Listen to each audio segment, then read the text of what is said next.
करमाळा तालुक्यातील केम येथे 9 जुलै रोजी केम पाथुडी रोडवरील शिंदे वस्तीवरील जयंतगिरी महाराजांच्या नूतन आश्रमात दत्तमूर्तींची आणि नर्मदा शिवलिंगाची नंदी महाराजांसह प्राण प्रतिष्ठापना करण्यात आली।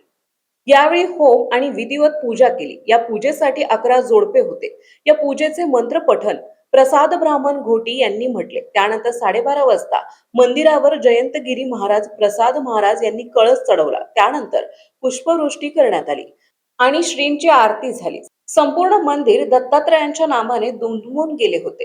यावेळी महाराष्ट्रातून वेगवेगळ्या आखाड्याचे साधू उपस्थित होते। यामध्ये नर्मदा गोपालन संस्थेचे अध्यक्ष मौनी महाराज इंदूर, प्रशांतगिरी महाराज, नाना महाराज, सत्यनारायणजी महाराज, हनुमंतगिरी महाराज, बालयोगी महाराज, काशीनाथ महाराज, विजयगिरी महाराज, संजू महाराज, कुंभार महाराज, गजानन उपस्थित होते। दुपारी 1 ते सायंकाळी 7 पर्यंत महाप्रसादाचे वाटप केले। त्यानंतर सायंकाळी 7 ते 9 या वेळेत हरिभक्त पारायण स्वप्नील महाराज यांचे कीर्तन झाले।